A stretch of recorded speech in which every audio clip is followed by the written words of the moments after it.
جنگل میں اکیلی لڑکی۔ ایک دفعہ کا ذکر ہے، ایک چھوٹے سے گاؤں کی لڑکی تھی جس کا نام مریم تھا۔ مریم بہت خوش مزاج اور معصوم لڑکی تھی۔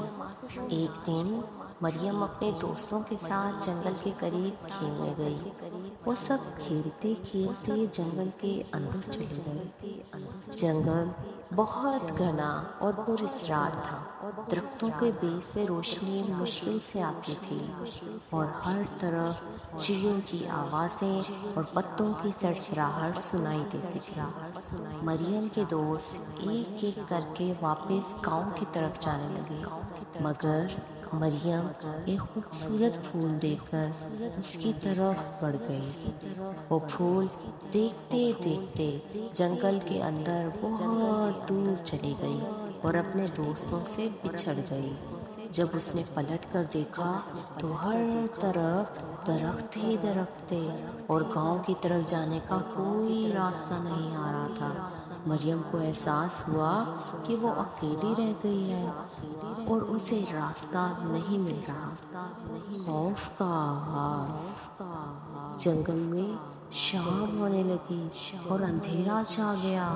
مریم خوفزدہ ہو گئی۔ اسے ہر طرف عجیب عجیب آوازیں سنائی دینے لگی۔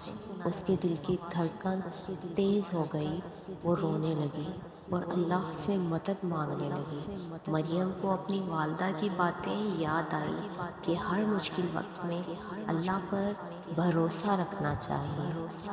امید کی کرن۔ مریم نے ہمت نہیں ہاری اور دعا کرتی رہی۔ اچانک اسے دور سے ایک ہلکی سی روشنی نظر آئی۔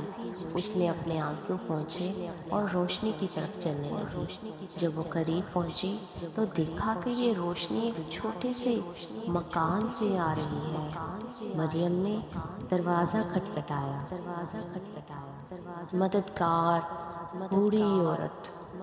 دروازہ ایک بوڑھی عورت نے کھولا۔ اس نے مریم کو دیکھا اور پیار سے اندر بلا لیا۔ بوڑھی عورت نے مریم کو تسلی دی اور اسے کھانا دیا۔ مریم نے ساری کہانی سنائی۔ بوڑھی عورت نے کہا، بیٹی، یہاں رکنے کی کوئی ضرورت نہیں، میں تمہیں صبح ہوتے ہی گاؤں تک پہنچا دوں گی۔ واپسی کا سفر۔ اگلی صبح بوڑھی عورت نے مریم کو جنگل کے راستے دکھائے اور گاؤں تک پہنچایا۔ مریم بہت خوش ہوئی اور اللہ کا شکر ادا کیا۔ گاؤں پہنچ کر اس نے اپنی ماں کو دیکھا اور دوڑ کر ان کے گلے لگ گئی۔ مریم کی ماں بھی بہت پریشان تھی، مگر اپنی بیٹی کو صحیح سلامت دیکھ کر ان کی آنکھوں میں خوشی کے آنسو آ گئے۔ سبق۔ مریم نے اس واقعے سے سیکھا کہ مشکل وقت میں ہمت اور دعا کا دامن نہیں چھوڑنا چاہیے۔ اللہ ہمیشہ اپنے بندوں کی مدد کرتا ہے۔ اس نے یہ بات اپنے دوستوں کو بھی بتائی کہ کبھی بھی اکیلے جنگل میں نہ جائیں اور اپنے والدین کی باتیں مانیں۔ اختتام۔